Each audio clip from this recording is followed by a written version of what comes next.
ఒక అభిమాని, అది కూడా మామూలు అభిమాని కాదు.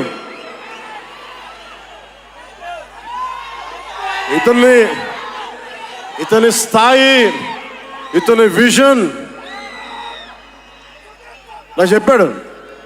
జానీ సినిమాని చూసి ఆ హెడ్ బ్యాండ్ కట్టుకొని ఒక 4 రోజులు తీయలేదు. వాళ్ళ అమ్మగారు తిట్టి దాచేశారండి. ఆ పిచ్చి పట్టుకుంది. సినిమా తీయాలని చెప్పి సాహో సినిమా తీసిన తర్వాత త్రివిక్రమ్ శ్రీనివాస్ గారు, సుజీత్ అని ఒక యంగ్ డైరెక్టర్ ఉన్నాడు, మీరు చేస్తే చాలా బాగుంటుంది అని నా దగ్గరికి సుజీత్ని పరిచయం చేశారు దానయ్య గారి ద్వారా. సుజీత్ ఎక్స్ప్లెయిన్ చేసేది తక్కువ, మనకి చేసేది ఎక్కువ. కథ చెప్పేటప్పుడు ఎలా ఉంటుందంటే ముక్కలుగా చెప్తాడు. ఇలా ఉంటుంది, ఇలా వస్తాడు, 80s స్టైల్, మీ గెటప్ ఇలా ఉంటుంది, ఇలా ఉంటుందని చెప్తారు. చిన్న కటానా ఉంటుంది సార్. తీసేటప్పుడు అతని సత్తా తెలుస్తుంది, మామూలుగా కాదు. అండ్ నేను ఈ సినిమాకి ఇద్దరే stars, not Pawan Kalyan. First star ఎవరు బాగా చేయాలన్నా director, writer, first credit should go to Sujith. తర్వాత సుజీత్ తాలూకు డ్రీమ్ని రియలైజ్ చేయడానికి the one and only Thaman. అతను వీళ్ళిద్దరూ ఎంత పిచ్చిగా చేశారంటే, వీళ్ళు ఒక ట్రిప్లో ఉన్నారు సినిమా అంతా. వీళ్ళ ట్రిప్లో నన్ను కూడా లాగేశారు. ఎలా లాగారంటే నాకే తెలియదు. నేను డిప్యూటీ సీఎం అని మర్చిపోయాను నేను ఈ రోజున.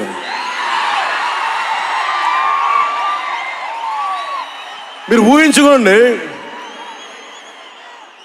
ఒక డిప్యూటీ సీఎం ఇలా కత్తి పెట్టుకొని వస్తే ఎవరన్నా ఊరుకుంటారు చెప్పండి? సినిమాల్లో కాబట్టి చెల్లిపోయింది. కానీ ఇది మన ఖుషీలో ఈ కటానాని నేను ప్రాక్టీస్ చేసిన కటానా ఫీల్ చూసి నాకు ఇది కావాలి, ఎలా చేద్దాం, దీని చుట్టూ ఒక చక్కటి కథ అల్లి సినిమాని మీకు రంజింపజేసేలా యాక్షన్ కట్ కానీ స్టైలైజింగ్ కానీ చాలా బాగా చేశారు అది. అలాగే డిఓపి రవిచంద్రన్ గారు క్లాసిక్ విజువల్స్ తోటి, మనోజ్ పరమహంస గారు, వీళ్ళిద్దరూ చాలా బాగా వర్క్ చేశారు. ఇంకొకళ్ళు సువి పాటినారు కదా మీరు, ప్రియాంక అరుల్ మోహన్. ఒక 80s ప్రియాంకాజీ ప్లీజ్ కమ్.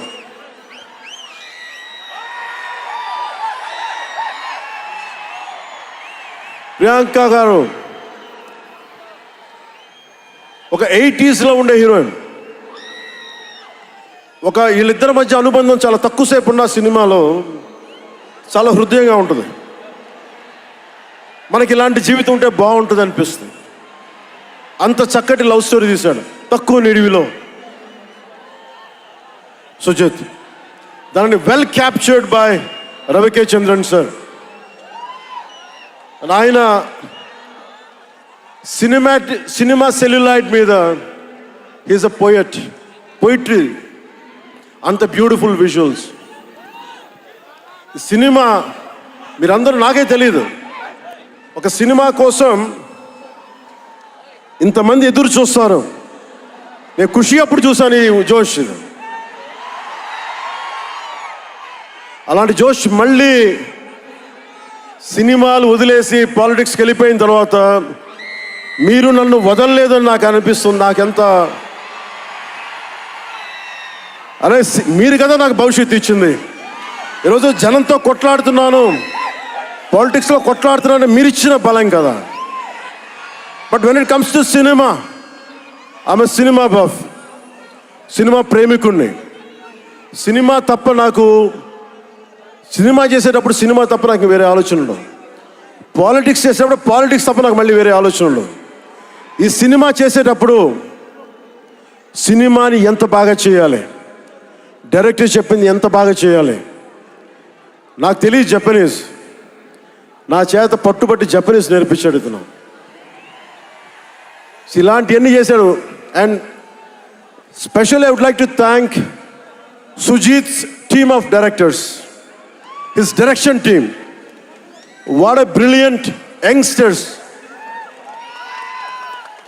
ఇలాంటి టీం కనుక నేను డైరెక్షన్ చేసే టైంలో ఉండుంటే మేబీ నేను పాలిటిక్స్కి వచ్చేవాడిని కాదేమో. అలాంటి beautiful team. And Thaman music support from మణిగారు కావచ్చు, ప్రతి ఒక్కరు కూడా his team. I don't know each and everybody's name, but I know each and every one's contribution. They have done a phenomenal job. నేను చిన్నప్పుడు ర్యాప్ సాంగ్స్ వినేవాడిని, రమణ గోకుల వీళ్ళందరితోటి ఇవన్నీ చేసుకుంటే. తమన్ ప్యూర్లీ వీళ్ళందరూ మన తెలుగు వాళ్ళేనా అన్నాను. విదేశాల నుంచి పట్టుకొచ్చారని అడిగాను. ర్యాప్ పాట లేదు, అంతా మన తెలుగు వాళ్ళేను. తెలుగు అంటే ఉరుముతుంది ఆకాశం. ఎంత బ్రిలియంట్ పీస్ ఆఫ్ మ్యూజిక్. ఇవన్నీ చాలా చాలా చాలా చాలా ఆనందం వేస్తుంది. ఎప్పుడు చూస్తున్నాం ట్రైలర్? ట్రైలర్ ఎప్పుడు చూపిస్తున్నారు మాకు?